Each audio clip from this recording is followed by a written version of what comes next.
compañeros y compañeras. Mi nombre es Marina Izaza, capaz que alguno me conoce, y yo capaz que conozco a alguien, porque bueno, soy profesora de formación docente en el área de psicología desde el año 99 o 98.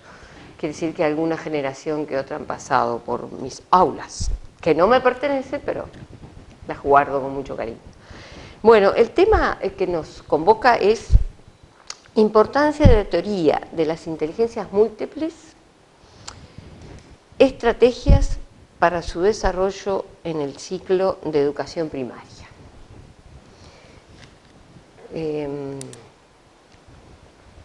Bueno, como es costumbre ya de uno, el título es lo primero que uno piensa, en fin, para compartir con alguien un modo de transmitir o de entender esta teoría, ¿no? Yo aquí veo dos aspectos, uno más teórico, que lo vamos a desarrollar en base al propio autor, que es Howard Gardner, que es un psicólogo estadounidense, que vive, contemporáneo, grande en edad, pero sigue en sus actividades académicas, es investigador, en fin.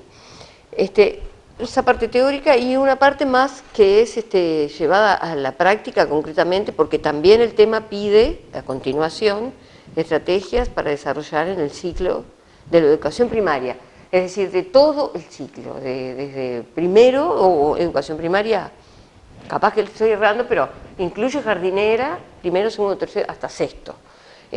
Jardinera viene a ser inicial, pero a veces en las escuelas hay una dinámica diferente, pero en concreto desde el punto de vista, digamos, curricular, estaríamos hablando de primero a sexto. Por más que, bueno, no perder tiempo en cuestiones institucionales, porque no es nuestro tema. Quiero decir que la bibliografía que yo utilicé hay algunas actualizaciones, hay una actualización del propio autor, pero no es de hace 5 días, es de 2001. Y puede ser que haya otras investigaciones en base a lo que él planteó, pero bueno. Yo no sé si esto podrá llegar, por ejemplo, o la leo, mejor leo la bibliografía, porque no sé si esto puede llegar por escrito, en fin. Entonces acá tenemos la inteligencia, desde ahora para atrás, voy a decir, desde lo más actual a las cuestiones, acá hay una cuestión de política educativa que me parece importante, porque yo también, además de ver el título, me pareció importante ver cuáles eran las pautas de evaluación, y en uno de los aspectos plantea que en qué medida el trabajo, la propuesta tiene en cuenta las políticas educativas actuales. Las políticas educativas del Consejo de Educación Inicial y Primaria están en un documento que voy a leer ahora, no el documento, voy a leer el título, que se llama, ustedes lo encuentran en la página si lo quieren leer todo, Orientaciones de Políticas Educativas del CEIP, quinquenio 2016-2020, que lo elaboraron precisamente para este periodo de la administración de estos compañeros, Irupe Busetti, Florit y Cayani, Héctor, Florit y Pablo Cayani. Ahora sí, yendo concretamente a lo teórico y la investigación de Howard Gardner, hay dos textos importantes. Uno es La inteligencia reformulada, las inteligencias múltiples en el siglo XXI, escrito por Howard Gardner, publicado en Barcelona, España, en la editorial País 2 del año 2001. Y el otro, que fue su inicio, digamos, tiene algunos años, se llama La estructura de la mente, la teoría de las inteligencias múltiples. Howard Gardner es una investigación que realizó en la Universidad de Harvard en el año 1983. Después hay otro texto, no es un texto, es un libro que explica las inteligencias múltiples, se llama así precisamente Las inteligencias múltiples en el aula, de Armstrong, editorial Manantial, Buenos Aires. Es un argentino, tiene ese apellido, pero él es argentino. publicado en Buenos Aires en 1999. Y el documento que les mencioné de políticas educativas, y el otro que no escribí acá, lo voy a poner por las dudas, Anita Woolfolk, W-O-L-F-O-L-K, y es como un tratado de psicología educativa, se llama así, y están todas las teorías, o todas las concepciones de la psicología que pudieran tener una aplicación en la educación. Por eso psicología educativa. Y ahí también tienen una referencia, aunque muy breve, a la teoría de las inteligencias múltiples. Bueno, esto no quisiera que sea aburrido, pero bueno, es un poco tedioso que no pueda conversar con ustedes, pero bueno, voy a tratar de imaginármelos allí muy interesados. ¿Qué le pasó a este investigador que ya recién, ya con un tiempo de egresado, en fin, se cuestiona si la inteligencia es una sola o si son muchas? Algo tiene que ver su historia personal, no voy a entrar en detalles bibliográficos, pero lo cierto es que él, después de seguir mucho la corriente conductista, neoconductista, empieza como a cuestionarse, a despegarse un poco hacia los cognitivos y ahí, en fin, los clásicos que podrían ser Piaget, no sé, en el constructivismo, en la teoría histórico-cultural de Vygotsky, o en fin, o los autores españoles. Él trata de marcar una cosa más que tiene que ver con la idiosincrasia del pueblo estadounidense y de sus propios científicos, que es, a ver, cómo avanzar, cómo hacer que las cosas, si entendemos mejor el tipo de problemas que la gente, es un poco el planteo de él, ¿no? Si entendemos qué tipo de problemas la gente tiene que resolver en su vida, a lo mejor podemos, investigando, ver cuáles son las estrategias o los modos de abordar las situaciones diferentes que permitieran en algún futuro resolver problemas. Y entonces toma el ejemplo, que es un ejemplo ficticio, inventado, de dos niños que se le aplica un test en las mismas condiciones, con la misma edad. Uno tiene un test de inteligencia que da como resultado, los clásicos test que dan como resultado un cociente intelectual. Tengo acá un público maravilloso, que es mi compañero que está filmando. Bueno, quiero decir, y ahí los resultados son muy disímiles. Un estudiante tiene una puntuación muy baja, un CI muy bajo, y otro tiene un CI muy alto. Entonces, digamos que para la previsión del funcionamiento escolar podría ser útil ese dato.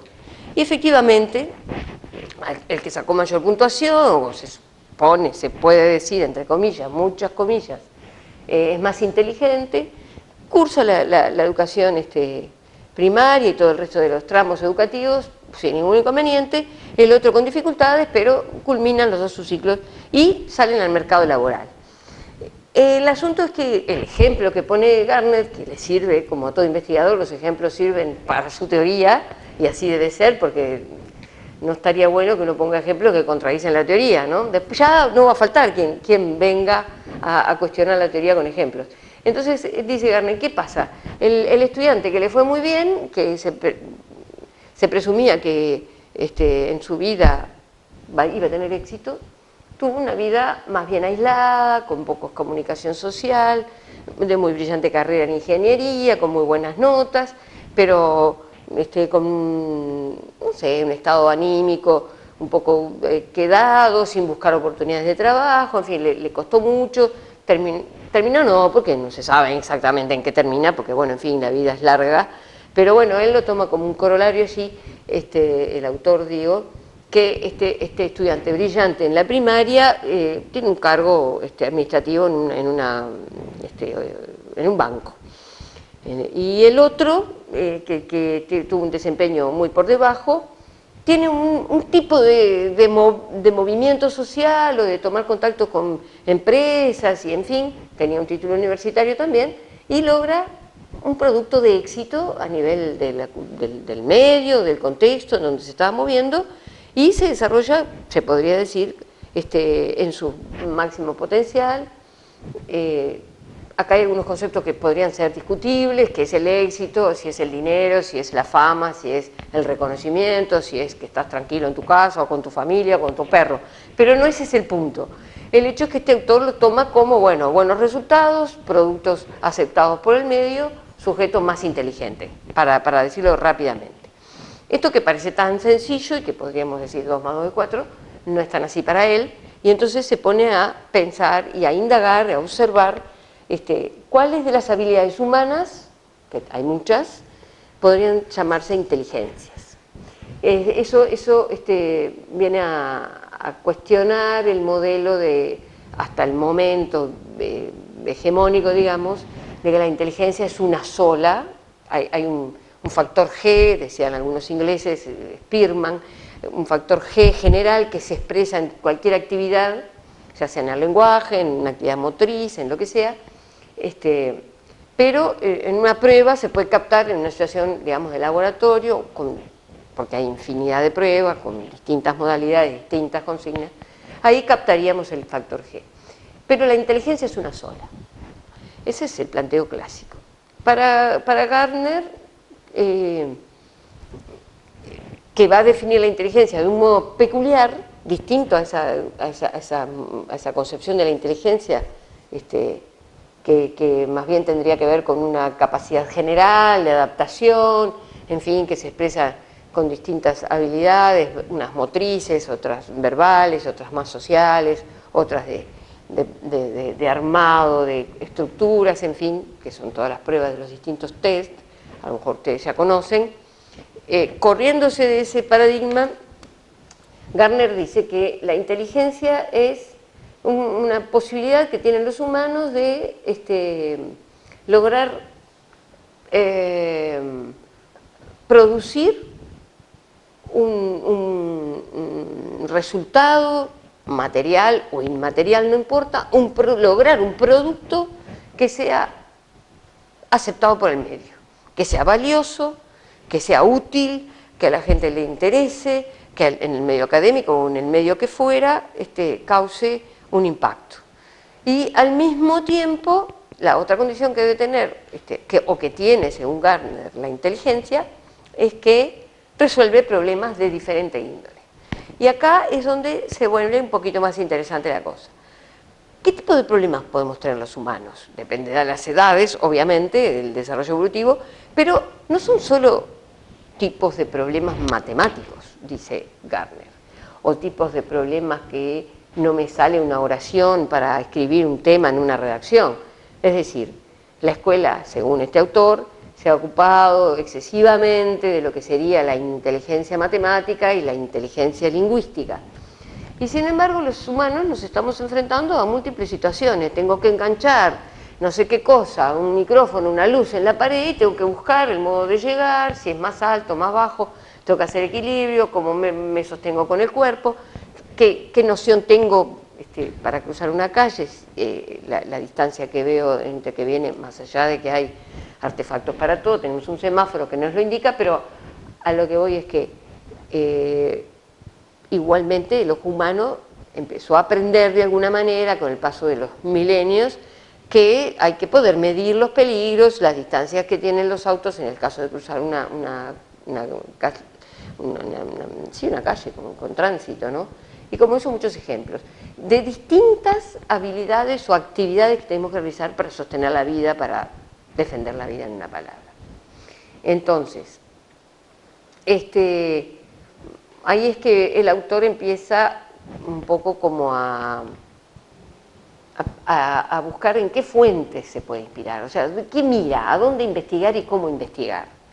No sé si dije que esa es una investigación de él, ¿no? Que tiene sus años, pero en su momento era toda una temática nueva, porque esto de decir, bueno, alto, miren que la inteligencia no es una sola, hay muchas, ¿cómo? ¿Cuáles son? ¿Y qué es inteligencia? En fin, siempre pasa que cuando alguien se sale del modelo clásico de la concepción del conocimiento del tipo que sea, llama la atención, ¿no?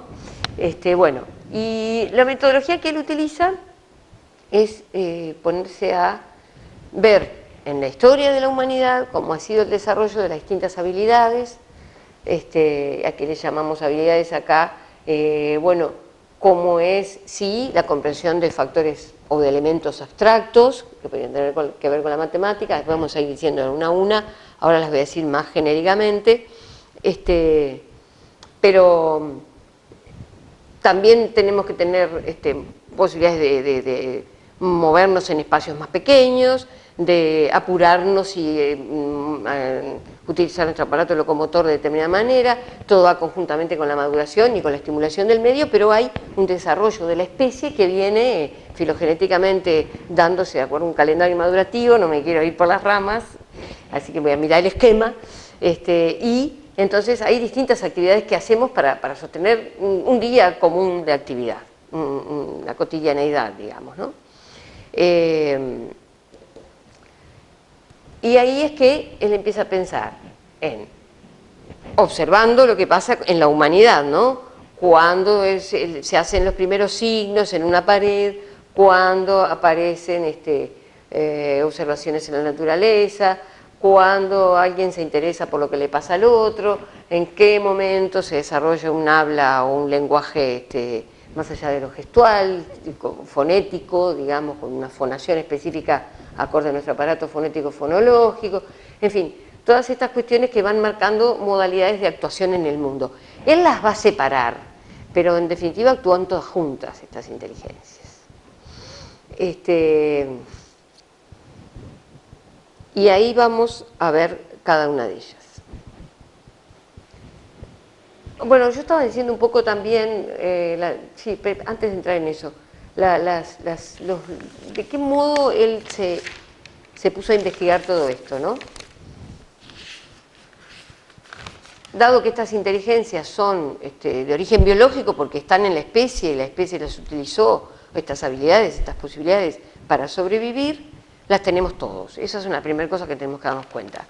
Después se pueden desarrollar más algunas aptitudes que otras en función del contexto y de qué monto tenemos cada uno de nosotros de esa habilidad o cuánto podemos expresarnos a través de esa habilidad y resolver problemas y producir elementos interesantes para el ambiente, necesarios, útiles, valiosos, reconocidos por los demás, si muevo el cuerpo o si hago un dibujito, o si tarareo una canción, o si pongo caras para expresar determinados sentimientos. Es decir, que eso serían distintas habilidades, ¿no?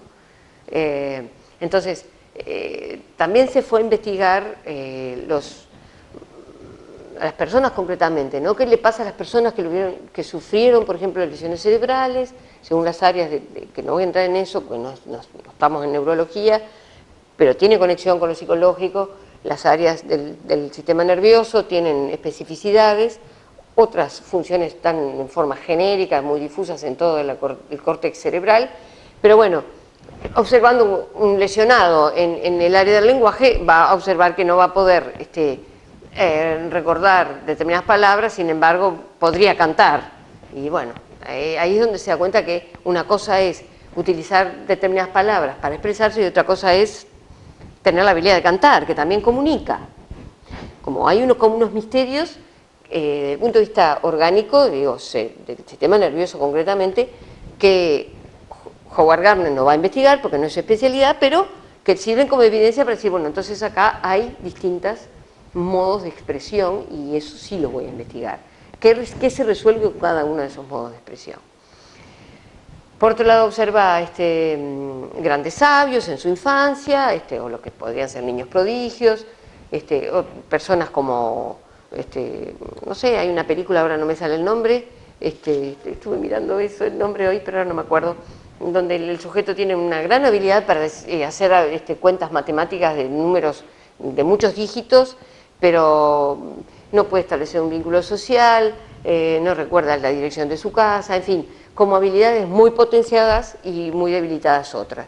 Y después también personas fueron objeto de observación de este investigador que tenían deficiencias en todas las áreas, ¿no?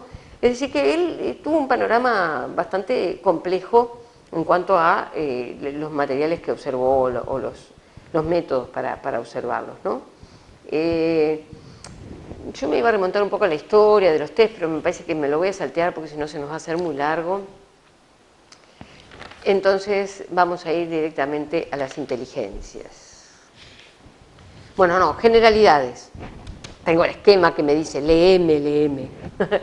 Generalidades, una es esta que todos tenemos estas 8 inteligencias. ¿Me estoy comiendo alguna? 9, porque la última es la que me olvido de decir siempre, que es del 2001. Y están interrelacionadas, no actúan una primero y la otra se queda quieta, nada que ver, es una trama bien compleja. Y resuelven problemas en armonía todas.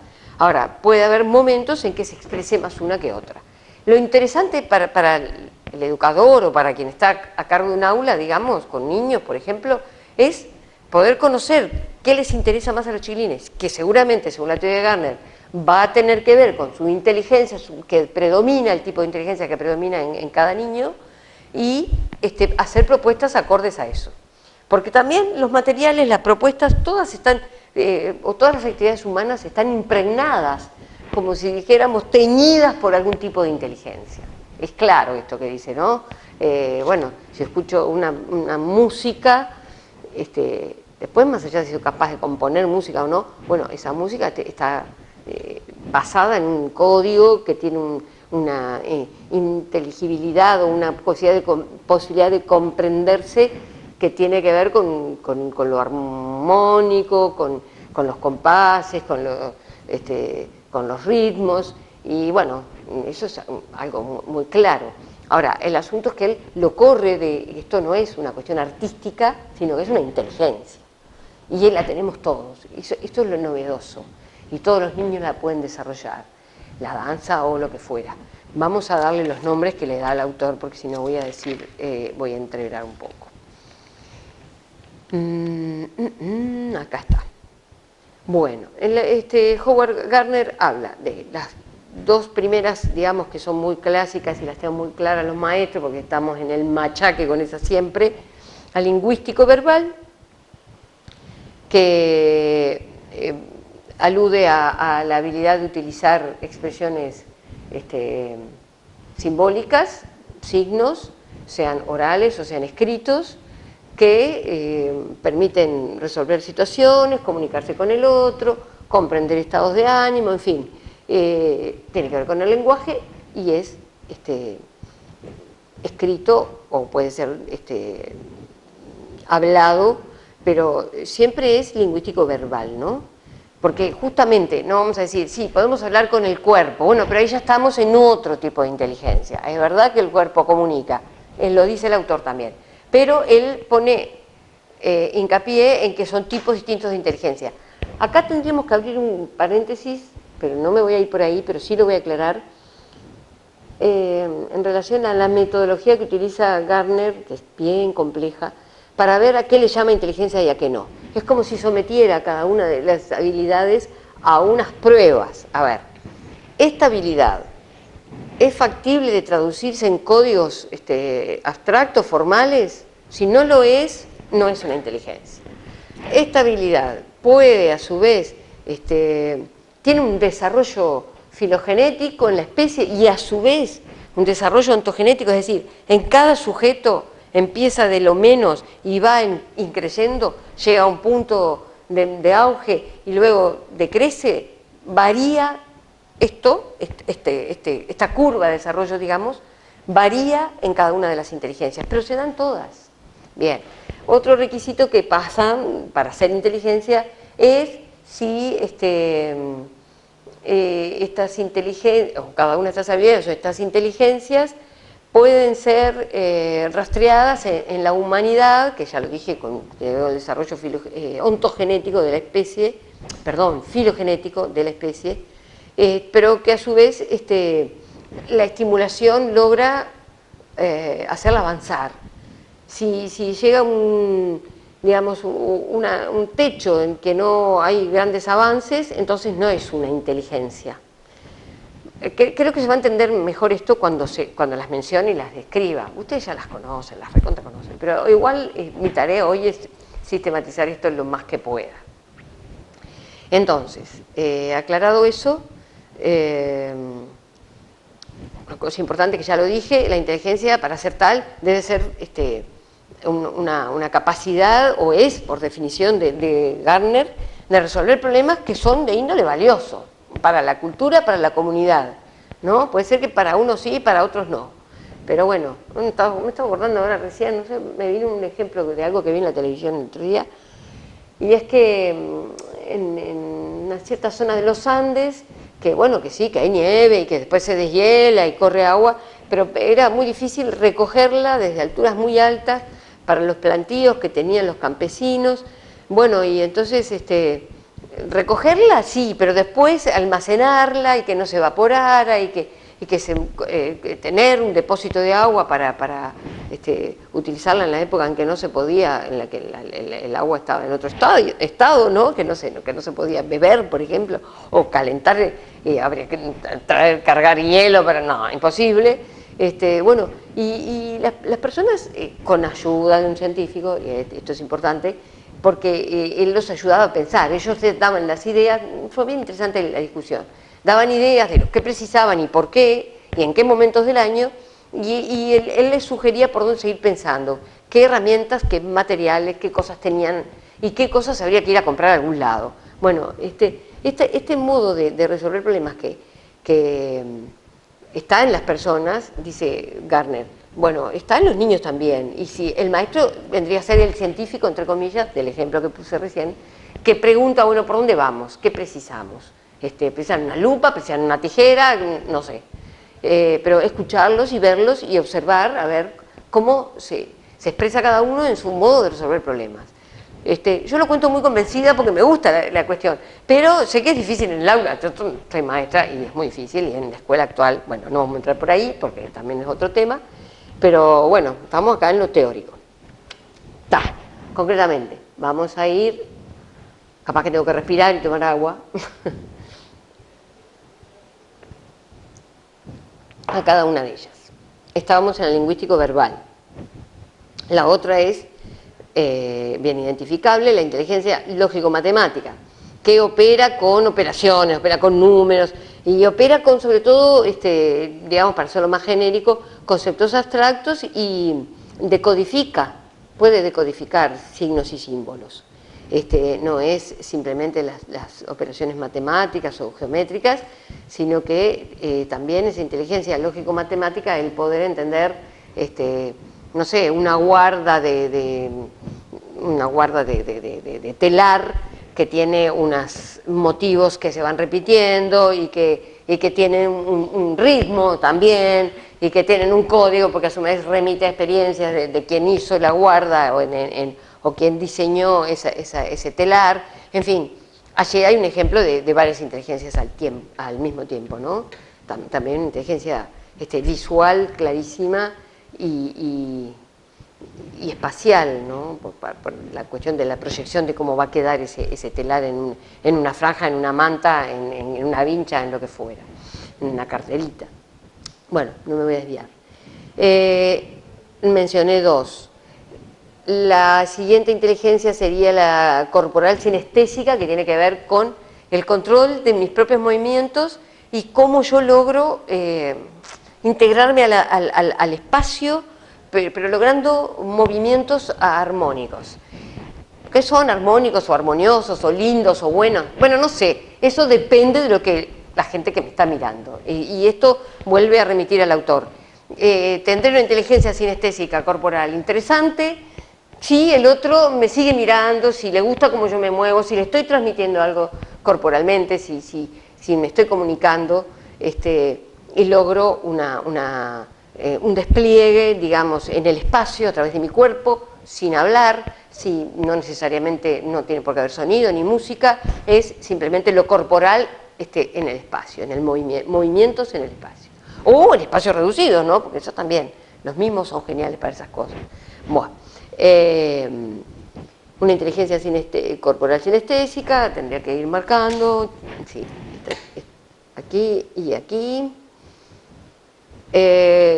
Podríamos hablar de una inteligencia visual, espacial, es decir, para darme cuenta de esto que decíamos hoy, cómo quedaría determinada situación, determinados elementos en determinado ambiente, qué me tengo que imaginar, si quiero hacer una escena de, no sé, de la escuela, una escena de aula con los niños y que ellos tomen distintos papeles, que eso es una estrategia linda de aula para muchas cosas. Bueno, a ver, ¿qué ven? ¿Qué es lo que habría? Vamos a imaginar una escuela distinta, ¿qué pondrían? Y a lo mejor nos ponen cosas que no nos imaginamos. Pero bueno, esa cuestión de visualizar algo que no está, después cuando veamos las estrategias de aula, vamos a dar algunos modos de hacer estas cosas, pero con los ojos cerrados sería una modalidad e imaginarse, y no se aplica solamente a lo que tenga que ver con una, porque también uno tiene sus propios prejuicios, ¿no? Yo me imagino, cierro los ojos y yo me imagino que quiero dibujar algo, pero no necesariamente es una cuestión figurativa de un dibujo. Puede ser que me imagine la ortografía de una palabra, o que me imagine una fórmula, o que me imagine una coreografía si soy profesora de danza, ¿no? Esto de lo visual, en relación al espacio y a los elementos que tenemos, que conocemos y a los que queremos crear, es una inteligencia para Gardner. Luego estaría lo que llamamos, o que llama Gardner, una inteligencia musical, que es la posibilidad de manejar, conocer, inventar, combinar sonidos variados, generar sonidos con distintos, bueno, con los instrumentos musicales claramente, precisamente porque son instrumentos musicales, pero también ingeniárselas, ¿no? Porque hay gente que tiene esa inteligencia, sacar sonido de cualquier lado, y tamborilea con cualquier cosa, o no sé cómo lo hacen, pero lo hacen, y o tamborilea, o hace sonido de platillos, o hace algo que se pueda parecer a algún instrumento de viento, como puede ser con un papelito y parecer una trompeta, una armónica, o yo qué sé. He visto a los niños hacer cosas así increíbles. Bueno, y todas estas cuestiones son sonidos que tienen una posibilidad de comunicar también y que constituyen una inteligencia especial, o específica, mejor dicho, para Gardner. Muy bien. Nos habla el autor también de una inteligencia naturalista que tiene que ver con poder ver el afuera, pero no es solamente en los medios, bueno, claramente en los medios rurales o en los medios que están fuera de la ciudad, pero también en la propia ciudad. Es decir, el afuera es el afuera del aula, el afuera de mi casa, el afuera de mi cuarto, lo que pasa en el patio, con los seres vivos, con los animales, con las plantas, con el cielo, con el entorno natural. Naturaleza no sé qué definición tiene, pero todos sabemos lo que es la naturaleza. Entonces, una inteligencia naturalista es aquella que tiene interés por explorar, observar, comparar, sacar conclusiones, en fin, lo mismo que podríamos hacer en la matemática midiendo, utilizando regletas para ver cuál es más larga o cuántos cubitos del 1, entre comillas, caben en la regleta del 3, por llamarle así. Bueno, eso mismo, pero a nivel de los fenómenos de la naturaleza, que es muy especial, ¿no? Es decir, que es muy especial en el sentido de que configura un campo de conocimiento, es lo que dice Gardner, es una inteligencia. También me acuerdo de niños, pero no puedo poner ejemplos de todo, es un niño que he visto, porque soy millones, pero hay una niña en un equipo interdisciplinario que yo trabajé durante muchos años, que ella iba por millones de trastornos, dificultades de aprendizaje importantes. Pero bueno, pero si uno le ponía una mariposa o la dejaba salir del patio, que ella mirara a las hormigas o un rincón donde metiera un palito para no sé qué, bueno, allí se iba la maestra para después de aquel palito, no sé qué, sacar una letra o no sé lo que. Siempre había que partir con esta nena de una cuestión que tenía que ver con los seres vivos que había, que no eran muchos, imagínense en el patio de un local, en la ciudad no eran demasiados, pero algunas cositas había por allí. Inteligencia naturalista. Después vamos a plantearnos ahora, acá hay unas cuestiones más sutiles, que el autor se fue, como digamos, interesando posteriormente, no fue que le saltó a la vista tan rápido, algo que le llamó una inteligencia intrapersonal, o sea, de mirarme a mí mismo, darme cuenta mi estado anímico, si estoy hablando ansiosamente, si estoy tranquila. Hoy veía un video, no me acuerdo de qué, y era una lentitud y una paz que me aburrió mucho. Pero bueno, hay gente que necesita un ritmo bien distinto al que yo hablo comúnmente, y más si no tengo quien me interrumpa. Pero bueno, darse cuenta uno cómo se está dirigiendo al otro, en qué postura está, qué sentimientos le recorren, si es coherente lo que está diciendo o cómo se está sintiendo con lo que pasa en el contexto, o estoy tan en la mía que, bueno, si predomina lo intrapersonal mucho, diríamos que es un sujeto que se podría aislar y entonces habría que ayudarlo a trabajar la otra inteligencia, que es la que está de la otra cara de la moneda, que es la interpersonal, que es la posibilidad de darme cuenta qué le pasa al otro. No pensar en mí, sino ver al otro y verlo aburrido, dormido, divertido, contando una cosa triste, se ríe o disimula, o al contrario, es coherente con lo que está pasando. Puedo yo proporcionarle algo que le haga hacer más llevadero el momento, en fin, o no, darme cuenta de los sentimientos del otro, ¿sí? Tener elementos como la solidaridad o cuestiones de este tipo, ¿no? Ahora cuando vayamos a ver la aplicación en el aula va a quedar más claro, me parece. Así que mencionamos corporal sinestésica, interpersonal, lingüístico-verbal, lógico-matemática, naturalista, intrapersonal, visual-espacial, musical. Y esta última, que sería la del 2001, digamos, que el autor dice, bueno, hay lo que se llama una inteligencia existencial. Capaz que tiene un poco de todas las anteriores, pero en definitiva es aquella que las personas, dice él, que tienen esa inteligencia existencial, no se preocupan ni tienen temores de preguntarse sobre para qué esta vida, qué es la vida, qué es la verdad, grandes preguntas existenciales, sin ningún temor, sin ninguna ansiedad, o por lo menos en términos manejables. Y las personas que tienen poca inteligencia existencial, o no es de las que predomina en su espectro de inteligencias, bueno, prefieren no preguntarse, no se les ocurre si alguien no se lo plantea, y eventualmente podrían tener algunas angustias o temores de no encontrar respuestas, ¿no? O escuchar respuestas muy fuera de lo que es la cotidianeidad. Si alguien que pueda hablar, no sé, me ha pasado de repente filosofando en alguna noche de verano, no sé, que alguien hable de una vida en otro lado, en otro sistema, otro tipo de seres vivos y qué sé yo. Cuestiones existenciales, esa es la palabra, que tienen que ver con nuestra existencia, pero también con la existencia de otros, ¿sí? Acá me hacen la seña, date cuenta que tenés que tomar agua. Ay, qué horrible. Bueno, compañeros, salud, espero que estén tomando algo ustedes también. Casi como que los tengo y las tengo como amigos imaginarios, porque no estoy acostumbrada a no estar así ante alguien conversando, pero bueno. Está lindo, se me está yendo el tiempo, che. Inteligencia existencial, esta última.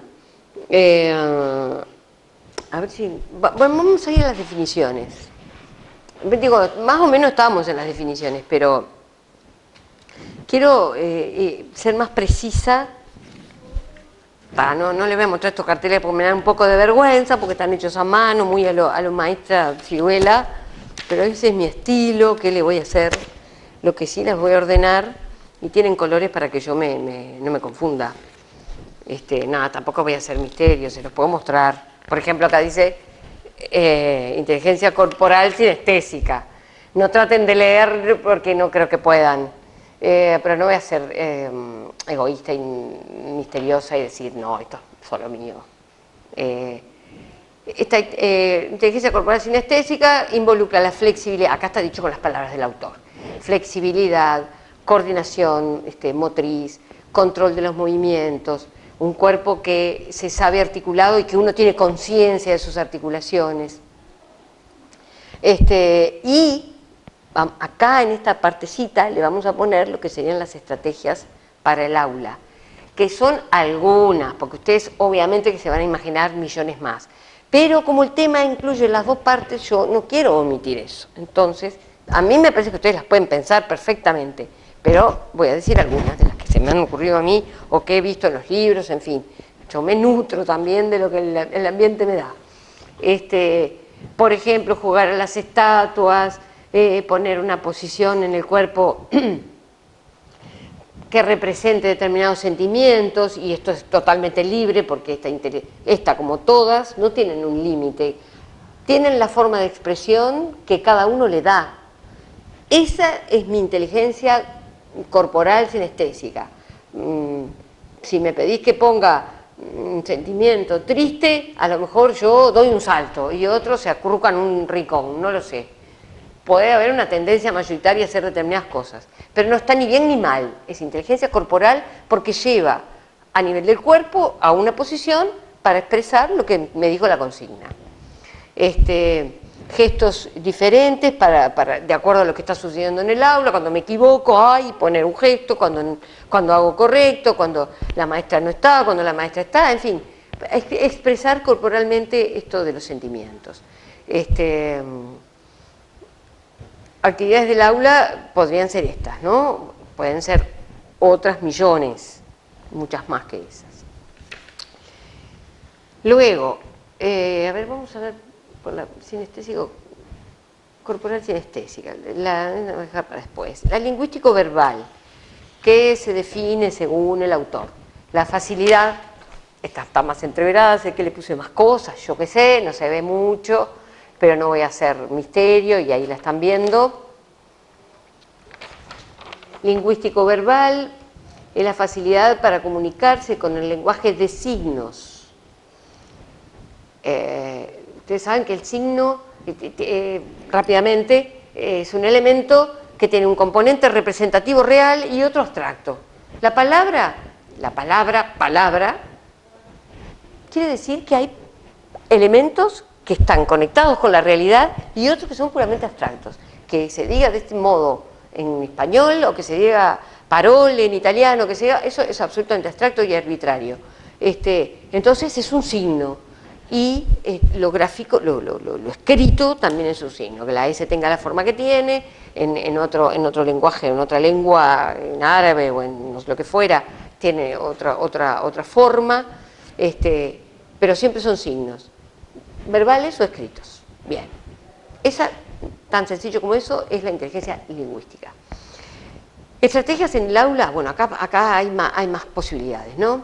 Pedir, por ejemplo, palabras para hacer un paseo, palabras para hacer un poema, palabras para ver cómo festejamos fin de año, palabras para expresar necesidades afectivas o necesidades físicas, pedir palabras sueltas para después relacionarlas.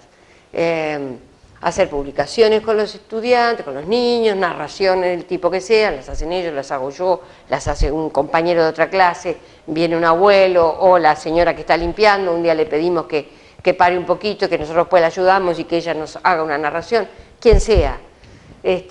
Bueno, todo lo que tiene que ver con lo verbal, lluvia de ideas, escribir un diario, porque acuérdense que es oral y escrito, ¿no? Escribir sobre el relato de una experiencia científica o del tipo que sea, lo que hace la madre desde que se levanta hasta que se acuerda, hasta que se acuesta, le preguntan y el niño escribe. Bueno, eso es desarrollar la inteligencia lingüístico-verbal.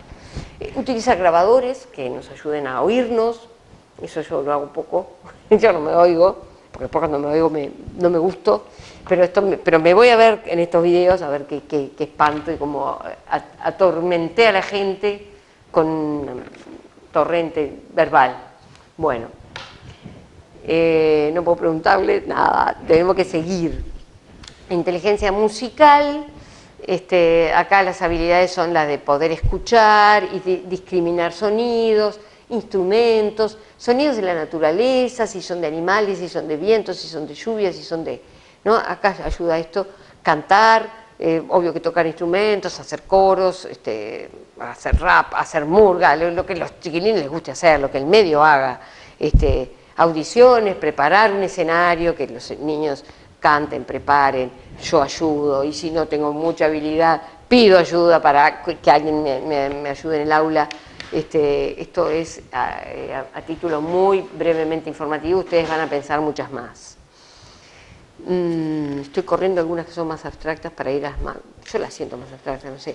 La inteligencia es maneras más concretas, por ejemplo, la inteligencia espacial, que la vamos a mostrar, es aquella que nos permite utilizar con agudeza la percepción, tenemos ideas pero son de índole visual, podemos visualizar rápidamente, me lo estoy imaginando, a veces la gente lo dice, ¿no? Facilidad para hacer un boceto, para hacer dibujos, cuestiones que llevadas al aula nos permitirían aplicar en cualquier disciplina. Porque yo decía, oye, a veces nos vamos por el lado de que, lo voy a dibujar porque quiero representar un paisaje o una experiencia. No, puedo visualizar lo que quiera. Me puedo visualizar a mí mismo en este momento como yo creo que me veo arreglándome los lentes, por ejemplo. Poner colores que señalen visualizaciones que yo hice. Por ejemplo, me imaginé algo tremendo, ¿qué color le pondría? Y que los demás adivinen qué me imaginé, en base al color o en base a la imaginación de los otros también, ¿no? En el espacio, es decir, utilizando el movimiento, pero a su vez poniendo elementos que me los estoy imaginando, ¿no? Poder dibujar, eso ya lo mencionamos, hacer bocetos. Todas estas serían tareas de aula, ¿no?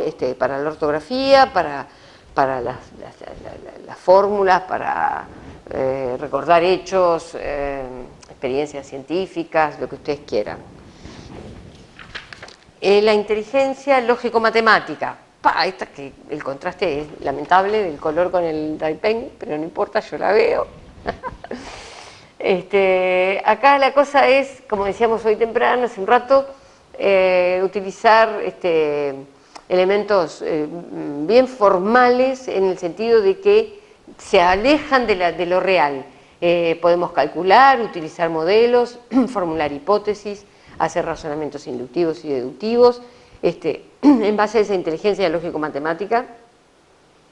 Y acá en el aula es factible de utilizar las actividades de clasificar, de utilizar problemas complejos y separar los datos o las partes de un problema, dónde están los datos, dónde está la pregunta, hacer analogías, en qué se parecen distintas frutas o en qué se parecen o en qué se distinguen. Y categorizar, es decir, vamos a poner en un cajón, estoy pensando a niveles más chicos porque es mi tendencia, pero claro, no le vamos a decir a los niños, ponen en un cajón las pelotitas verdes, obviamente, pero poner en un cajón los nombres de los, yo qué sé, 5 presidentes, si es que los estudió, últimos en el Uruguay, por decir algo, o un nombre con un mezclete, un conjunto mezclado de hechos históricos y que los separe de acuerdo a el criterio que ustedes quieran, porque si no me pongo a pensar eso y no sigo por esto. Quiero pensar el ejemplo completo y eso no puede ser. Algo me tiene que faltar. A ver qué dejé para el final. Dejé interpersonal, intrapersonal, existencial y naturalista, que ya la habíamos mencionado. Acá tenemos la inteligencia naturalista, que es esto de, a ver que el compañero está enfocando allí. Y ya, como que no quiere la cosa, hace como una hora, que yo pensé que iba a ser más corto.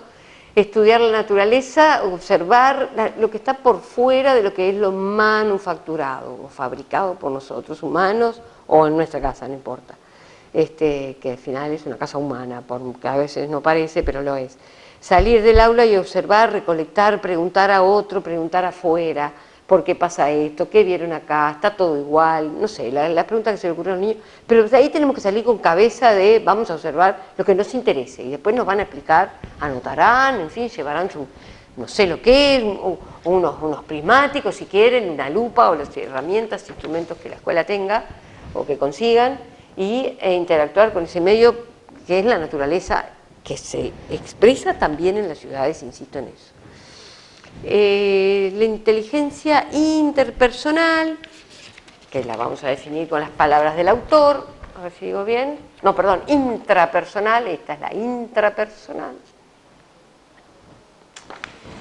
qué es la imagen de uno mismo y qué habilidades implica o posibilidades o qué es lo que hago cuando se nota que yo tengo una inteligencia interpersonal. Medito, reflexiono, me planteo metas y bueno, y en el aula cómo las desarrollamos. Y acá tenemos que poner situaciones para que el sujeto las piense y se quede con su pensamiento, no necesariamente después preguntarle qué pensó, justamente para que él, ¿cómo diría?, cada niño o niña pueda tolerar esto de pensar en algo y guardárselo. Es decir, no, porque es una tendencia de todos los humanos, ¿no? Me pasa a mí, nos pasa a todos, de querer contarle al otro, a veces, no siempre, pero en los niños es muy frecuente. Ah, yo pensé, maestra, tal cosa, maestra, bueno, no, a ver, usted se lo guarda y es suyo personal, ese es un aspecto de algo que usted entendió y que tiene una respuesta para dar y quien sabe, esa respuesta no habrá que usarla en algún otro determinado momento apelando a esa inteligencia intrapersonal porque tuvo un registro de esa solución que él pensó. No sé si habré sido clara, ojalá que sí. Y vamos a pasar a otra, que es la inteligencia interpersonal, que es esto de captar el manejo y el entendimiento de los sentimientos de los demás para poder trabajar con nosotros, ¿no? Captar cómo viene la mano en el grupo o en el subgrupo que me tocó trabajar o con los compañeros que fui o con quién subí al ómnibus, no importa, porque ese trayecto del ómnibus, si bien no es un grupo, hay muchas discusiones teóricas, pero a lo que voy es que tenemos un fin en común y bueno, yo tengo que captar qué está pasando ahí, a ver si todo el mundo se está pegando, si se están robando, si no sé qué está pasando. El ejemplo del ómnibus no es el más lindo, pero sí qué pasa en un aula, ¿no? Cuando entro, cuando llego, qué clima hay, o vengo yo con mi problema a instalarlo en el medio y capaz que nadie me da importancia porque están todos en algo grupal. Esto es la inteligencia interpersonal, captar qué está pasando en el otro. La inteligencia existencial, que acá la tenemos, que es el descubrimiento último del autor, es pensar en la realidad y con tranquilidad acerca de la verdad, acerca de la vida, y la define. Entender, aceptar y apegarse a ciertas realidades, sin temor a pensar profundamente en esas realidades, viendo si hay posibilidades de cambio o no, y si no las hay, no las hay, en fin, pero como con posibilidades de sentirse unido a esta existencia. No quiero parecer un pastor, pero digo, porque lo mío es bien terrenal, y creo que lo del autor también, no todo tiene que ver con entidades fuera de lo terrenal, sino que justamente lo existencial tiene que ver con las condiciones de ahora y de cómo estoy, y quizá de lo antecedente inmediato y lo posterior inmediato, pero tampoco es de grandes proyecciones, aunque me permita proponerme metas, ¿no? Pero las tengo que ir resolviendo paso a paso. ¿Qué habilidades, qué cuestiones puedo hacer en el aula? Bueno, tareas que impliquen solidaridad, que las personas puedan meditar sobre lo que están haciendo. Cualquier persona puede meditar. Podemos creer que un niño de 4 años no medita. Bueno, no medita en términos del adulto, pero si calma su actividad física o requiere un descanso y se entretiene con algo, con lo que se esté entreteniendo, aunque sea en su imaginario, es su modo de meditar, ¿no? Porque esto es muy evolutivo, ¿no? Tiene que ver con el desarrollo psicológico evolutivo. Y esta cuestión de no tener temor a lo que nos rodea, ¿no? Poder autoayudarnos y ayudar a los demás, que implica una reflexión sobre este mundo, sobre lo que estamos haciendo acá, a dónde vamos, que todo es un desastre, que está todo muy bien, yo qué sé, todos tendrán distinta opinión, pero en fin. Y quiero, capaz que, no sé, si me fui larguísimo, pero una cosa importante que tendría que haberlo dicho al principio, pensando en cómo organizar el tema. Porque estos son los contenidos concretos que ustedes lo encuentran en cualquier libro o en cualquier cuestión de internet, lo van a encontrar. Conmigo lo escucharon, capaz que fue más rápido y llevadero, pero hay que leer. Lo que sí me importa mucho es esto, poder transmitirle, porque es algo que a mí me pasa cada vez que, no es que esté dando concursos todos los días, pero bueno, cada cierto tiempo doy algún concursito. El último fue en febrero de este año y me fue bien. es ubicar el tema dentro de un campo más amplio de conocimiento. En este caso, este tema está dentro del campo de la ciencia de la educación, que es el más general, es un mapa conceptual del Sewell, ¿no?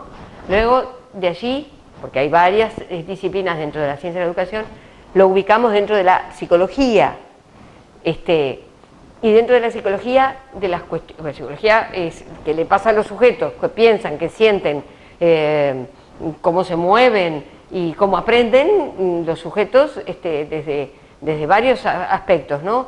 Pero acá está centrado en el aspecto del aprendizaje, o cómo los sujetos resuelven problemas. ¿Por qué relaciona inteligencia con aprendizaje? Y por qué van de la mano, no son lo mismo. No voy a ponerme a definir aprendizaje, no es el momento, porque si fuera psicología de educación tal vez que sí, pero es psicología evolutiva y concepto de inteligencia para estas teorías. Bueno, eso es psicología de la educación, ciencia de la educación, psicología, y después, ¿por qué es importante este tema para la formación de un maestro? ¿Por qué uno lo tiene que conocer? Bueno, a mi punto de vista, seguramente ustedes van a pensar otros, pero es mi tarea acá dar mi punto de vista. Abre las posibilidades de un pensar teórico práctico sobre la cuestión controversial de si es una sola inteligencia o muchas. Es decir, que los niños son inteligentes porque hacen bien las cuentas, ya lo venimos diciendo hace siglos, o porque redactan bien, lo decimos hace siglos, pero es inteligente porque baila bien, nunca lo dijimos, o lo decimos poco. Y eso al niño le hace mucho bien, no por el hecho de que hacerle bien, sino porque es una inteligencia según este autor, y le va a permitir resolver problemas, y generar productos, resolver problemas, productos valiosos para el medio.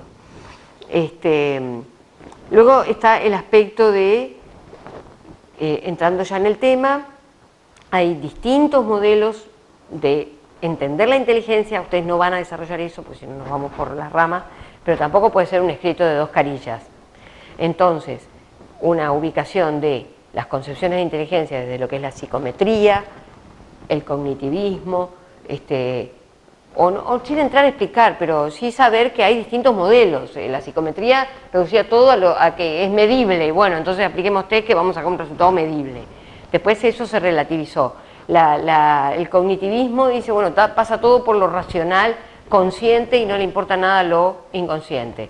Otras teorías dicen, no, la inteligencia también tiene que ver con el inconsciente, que sería el psicoanálisis. Digo, ubicarnos en que también estamos en una realidad psicológica compleja, ¿no? Que la psicología es una ciencia compleja. Ahí me duelen prendas porque es mi vida.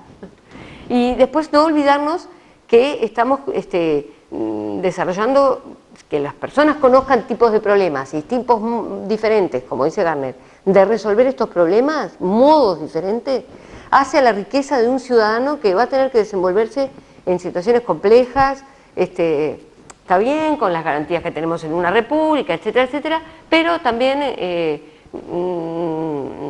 no estamos en la panacea ni en el limbo, ¿no? Vivimos en realidades, y esto abre puertas a poder resolver situaciones disímiles por distintos caminos. Y en cuanto a las políticas educativas, que esto hablábamos del documento del CEIP, tiene que ver con transmitir o enseñar o proteger, desarrollar, proteger no es la palabra, desarrollar valores como la diversidad, la inclusión, la imaginación, la creatividad, en las expresiones humanas en todas sus diversas culturas, porque tenemos mucha inmigración en nuestras escuelas y en nuestro país en general, y entonces estas formas se ven clarísimas, inteligencias diferentes en niños que vienen de otras culturas, ¿no?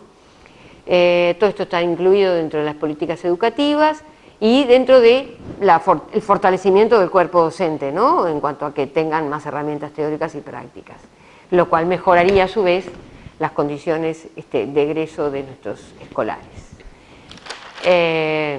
Bueno, y ahí empezaría después la teoría de las inteligencias múltiples y explicando en qué consiste cada una, dejando un espacio importante, tan importante en cuanto a tiempo y a cantidad de escritura, esto es una recomendación, a la otra parte que es las estrategias en el aula, porque van en todos los grados. Acá hay que ser como meticuloso, yo no lo fui porque no me iba a dar el tiempo para tanto, no lo fui en la meticulosidad de para tal nivel, tal cosa, en tal inteligencia, para tal nivel, esos luego tienen que hacer solitos, o en compañía, pero digo, tomarse su tiempo, ¿no? Porque el tema lo pide así, pide, y repito por última vez, estrategias para su desarrollo en el ciclo de la educación primaria toda. Porque a veces hay un poco el prejuicio de que, bueno, esto está muy lindo para los chiquitos. No, esto debe ser factible de aplicarse, después veremos qué pasa, una vez que ganemos el concurso, tengamos la efectividad, veremos qué hacemos, pero por lo menos en un escrito de este tipo tenemos que poner ejemplos concretos de que se puede. Bueno, compañeras y compañeros, todo bien, muchas gracias por la atención y mucha suerte.